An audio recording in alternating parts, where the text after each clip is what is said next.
Hello, everyone. Welcome to today's webinar, Building a High Impact PMO for 2026, presented by our Head of Management Solutions here at Educate 360, Brent Nair.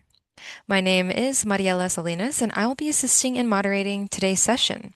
We are on Zoom for today's webinar, and we will be emailing you a copy of this recording after the session. We do encourage participation throughout the session, so please use the chat or the Q&A option for our short Q&A after the presentation. Educate 360 is so excited to present this webinar today. So without further ado, I'll hand it over to you, Brent. Thanks, Mariella. Hey, everybody. Happy Thursday. And we have less than 14 shopping days till Christmas. So if you haven't done that, make sure you get out and get your shopping done. Not that I have any stake in any retailers or anything of that nature. Well, I'm excited to bring you our last webinar throughout this year. And it's building a high impact PMO for 2026 as we're getting into this. So you can create your New Year's resolution. I want to build a high impact or influence a high impact PMO. By the way, just a quick show of hands. Anybody want to build a low impact PMO?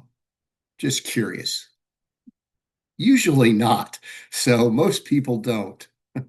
But it's good to see everyone today. And please make sure that if you have questions as we're going through the topic, drop your questions in chat. We're going to have question and answer period at the end. And I've been having a little bit of technical difficulty this morning when Mariella and I were running through. So keep our fingers crossed that it won't happen again. So again, welcome everyone, and let's go ahead and get started. Well, when I think about a high impact PMO, what we want to concentrate on are these three elements. And really what's changing in 2026. The first one is a higher demand for strategic clarity. That's very buzzword centric there. Higher demand for strategic clarities.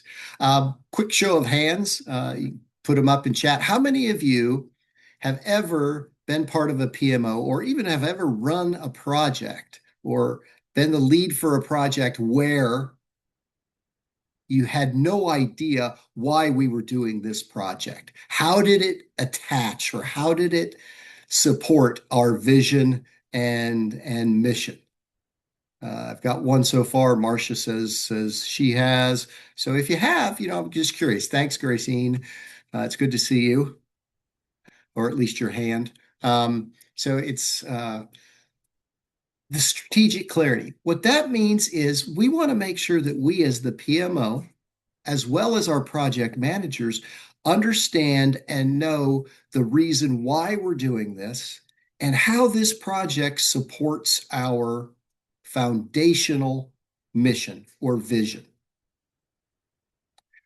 Second, we're all burdened with delivering faster with fewer people. We're getting more and more projects. And so when we have strategic clarity around what our projects are and how they impact our mission or vision, we then have a little more justification when a project is presented or an idea for a project is presented and it doesn't support that mission or vision, or we can't draw a clear connection point. Because without that clear connection point, we're spending resources and we're delivering value that don't support our organization. And that leads us to the third point, becoming, if we're not already, a value-focused PMO. Projects are ways that organizations deliver value to internal or external stakeholders. And those value elements are multiple, not just one, not just dollar. It might be improved efficiency. It might be a project where we're communicating through a different method or means, excuse me, to our stakeholders. It might be a project where we're doing something that has an environmental impact that's going to positively enhance the community that we're in. So our projects, one in 2026 going forward, our PMOs need to, one, make sure that we're clear on meeting our organizational strategy, our organizational vision and mission. And I put those two together as the strategy. That we're able to deliver faster and sometimes with fewer people. And then lastly, that we're focusing on that value delivery.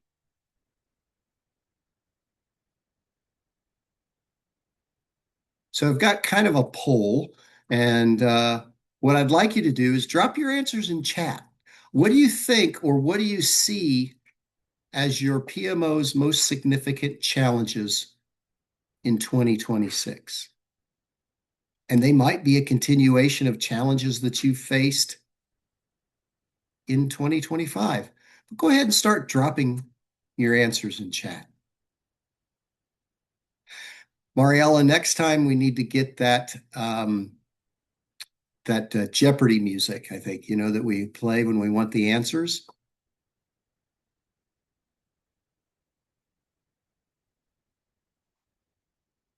Oh, a lot of great ones are coming in. Budget, AI, resources, a couple of times. I'm seeing resources, staff burnout, resource and timeline, changing of upper management. Yeah, Marcia, that's usually a big one because you had a strategy or vision going one way, and then new folks come in, and it might swing another way. Budget taking, Mariella's taking notes. Employee shortages, real-time reporting expectations. Yeah. Gracine, I will say that for that one, unless you have everybody consistently and constantly every hour updating what's happening, real time is an expectation that is not going to be met, unfortunately. So that's all about changing the expectations and change management process alignments. Well, great. All of those are awesome challenges and ways that we can think about it. I love Megan, change fatigue and adoption. Yeah, I used to work, I remember working for a large organization, and it seemed like constantly we were changing directions. It was, how do I put this nicely? Very schizophrenic. So thanks everyone for your great responses. Really appreciate it. So as we think about those responses, let's think about building our PMO or reorganizing our PMO. And of course, we're starting with that being or becoming a value provider, not just a consumer. A lot of times, organizations, individuals in organizations, sometimes in other areas, our stakeholders, in other words, don't really think of us as a value provider. We're just a consumer of resources, whether it's people, whether it's time, whether it's dollars. They just think that we're here to do that we're here to consume resources. Most of you have been involved in projects where you have people that are doing testing or people that are part of the rollout or whatever part they play, and it's not their day, that's not their day job. So they're doing that and their day job. So for them, the project is a burden. For them, the project is a hindrance. And we hear that quite often. So our job or our role as the head of the PMO, as the project managers within the PMO, is to show those individuals the value, where the value is coming from, and in the future, how the results of this project are going to continue to bring them value moving forward. Next is the strategic focus, where we look at, are we doing what we are doing to support the mission? Is what we're doing supporting the mission? We want to make sure that we are delivering what is most important. And that's really one of the hardest things when I work with leadership teams and when I work with C-level executives and talk to them about their project portfolios, their program operations and all that. I ask them, what's your pipeline? How many projects do you have in there? And, usually it's a very high number. And I said, well, how many of those are critical to your business? And have you reevaluated them to make sure that they still have a strategic or critical importance? Because if everything is important, then nothing is important. And it's really our job as head of the PMO or head of a portfolio organization to make sure that we weed out or we winnow down the amount of projects so we can manage the work with the capacity that we have. We're reducing change fatigue. Several of you put in their resources. If we're strategic, if we narrow down to those that we can do in a realistic amount of time, then we're able to deliver that value. And in addition to that, integrating AI for in some cases for a quicker turnaround. That doesn't mean that AI does all the work. That means that we use AI to assist us. Whichever AI tool you're using, whichever AI tool you may have seen in the marketplace, evaluate that, figure out what's the business case. How can that help us with our projects? For example, I was at PMI Global Summit several weeks ago, and there were a few tools there that had some real promise. There were some that really looked like I could see that making an impact. Today, whether your tool is the PMI Infinity or whether it's Chat GPT or any of the others, in fact, most of you have note takers, AI note takers for your meetings today. That is really a big time save for us. It allows me as a project manager to focus on the meeting as I'm engaging and not necessarily worry about taking notes and am I missing something, because that's always what happens. So integrating AI, find where it can be integrated. And those are the three elements really when we start building that PMO. I'm going to take a minute and spend a little bit more time talking about the strategy again and really portfolio management.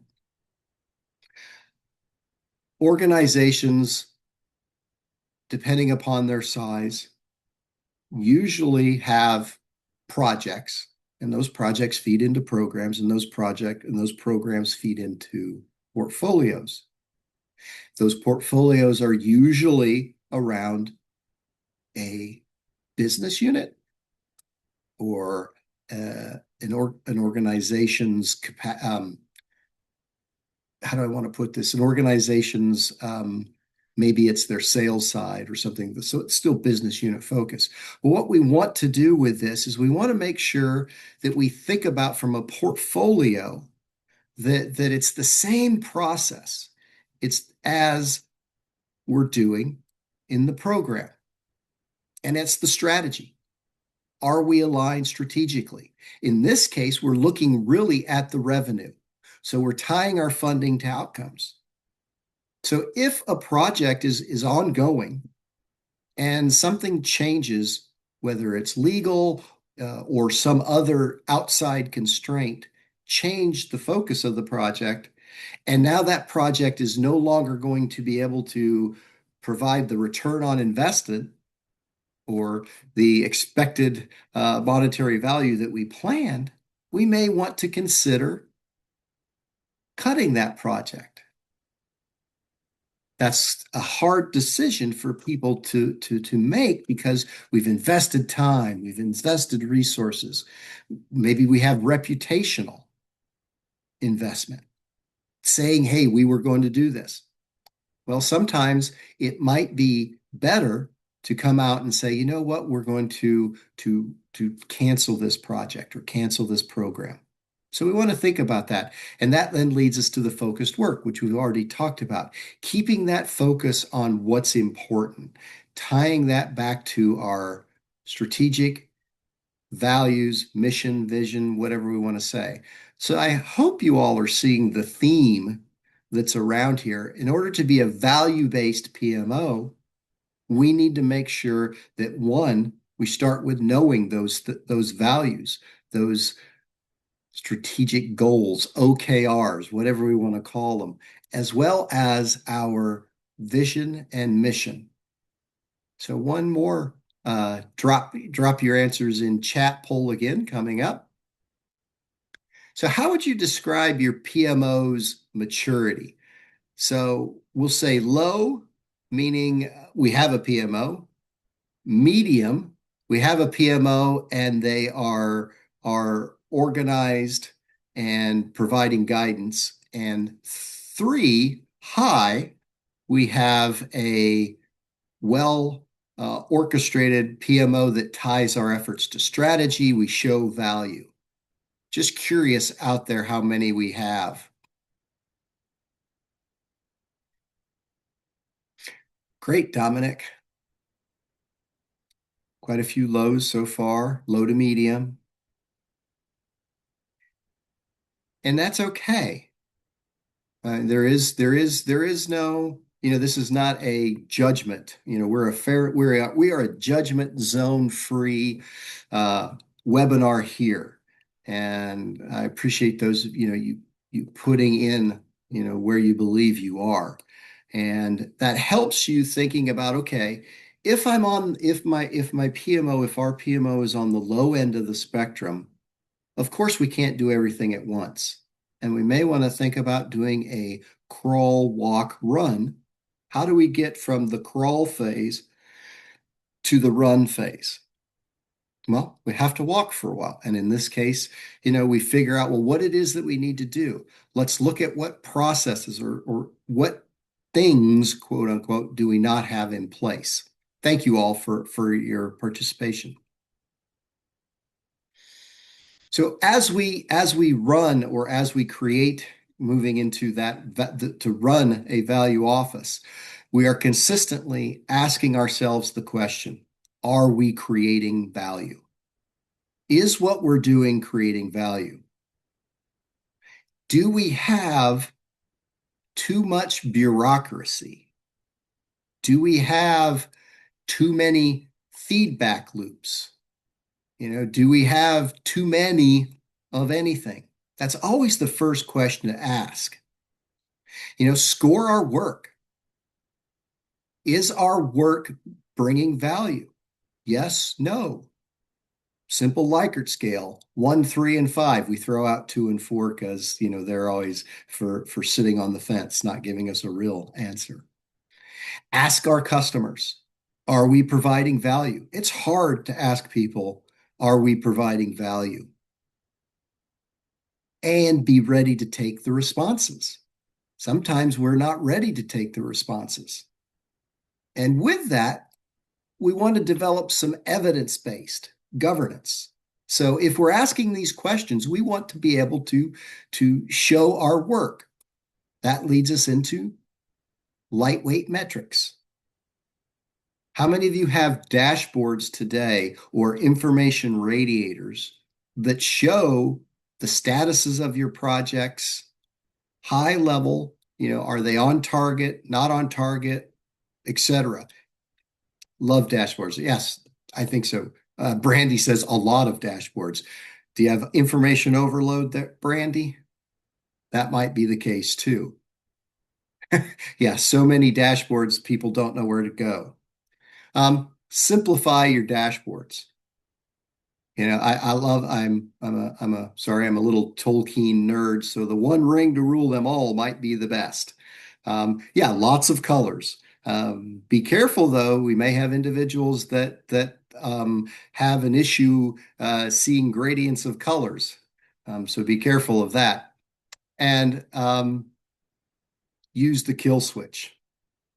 So when we talk about evidence-based governance, if we decide that, hey, this project is not running the way we need it to run, we need to kill it, we need to end the project, something's changed, etc., we need to have the evidence to show that.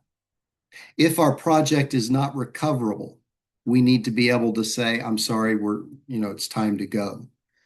Um, we had Mariella, we had a webinar last month or in October where we talked about recovering failing or failed projects. I don't, so that there were some good tips and tricks. I think we're going to bring that back next year. So, yes, KPI means key indicator, not every indicator. Well said, Cody. Yeah, I think that sometimes um, more is not better. I believe that less is more. So those key indicators are tantamount. We've mentioned this already, capacity management. Everyone, yeah, tons of email alerts. We were drowning in a sea of alerts. Capacity management, a lot of you put in their resources. One of the things that's important that I use when running a PMO and consulting with PMOs is know your work in progress or your WIPs and know your constraints. What can you do?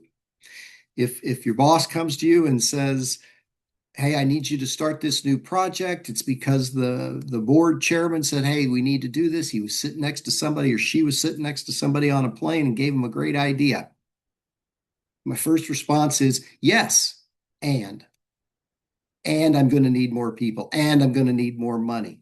And if the response back is, we don't have any more money, you'll just have to make do, then my response is, well, what do you want? What do you want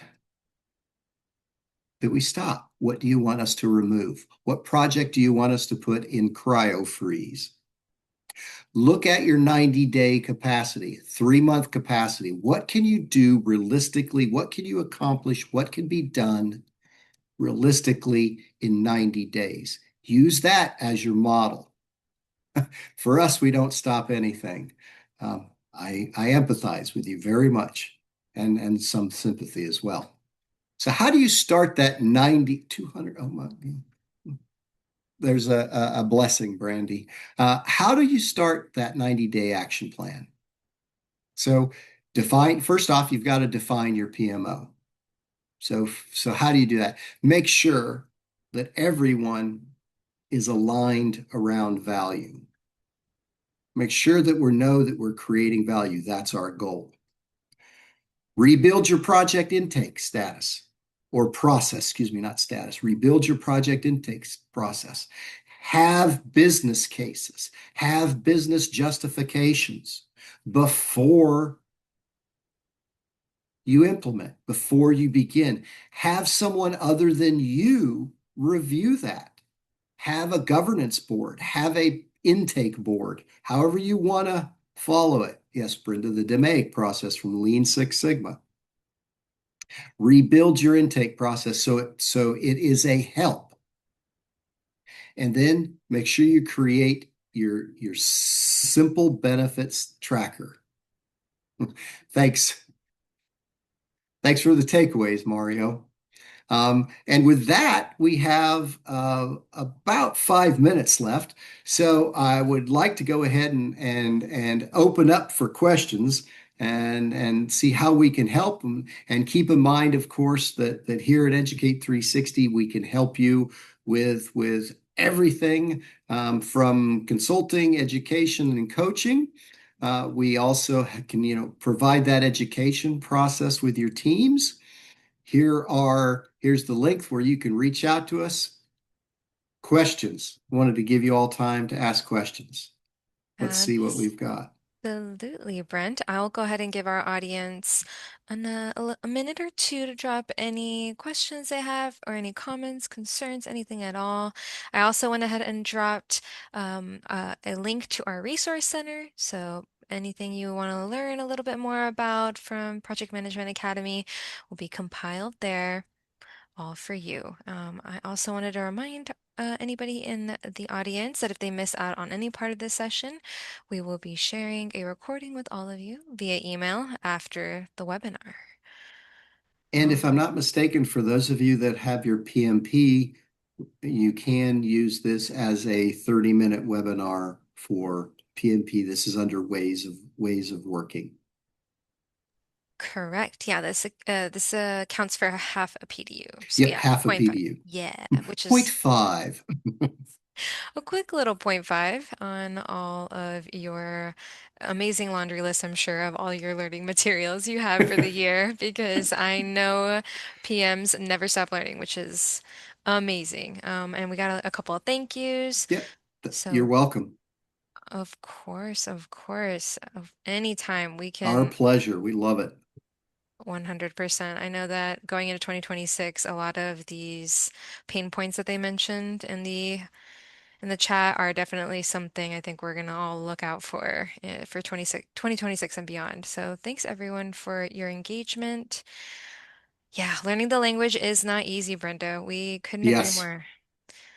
Once everyone's speaking the same language, though, it definitely makes things a lot easier. I'm sure you know, Brent. exactly. And that goes back to that clarity and being able to make sure that we're all aligned around the same mission or vision or and vision. Mission and vision. I love it. Alrighty, well, we got a bunch of thank yous and a have a great rest of your days. So I will go ahead and Thanks, give, Tracy. yeah, look forward to learning more next year. Totally. Yeah, we are super Yes. excited. We'll definitely be in your email, in your inbox soon with a couple of fun new sessions to kick off the year. And yeah, we totally are so stoked for everyone in the audience. And thank you all so much for joining us today. It was a pleasure to hear all of your feedback in the chat. So go ahead and give you back these 2 minutes. Thank you so much, Brent, as Thank you, always. Mariella, and everyone. I hope you all have a happy holiday season. Agreed. Have a fantastic rest of your year, rest of your week, and we'll see you all very soon. Bye for Take now. care. Mhm. Bye.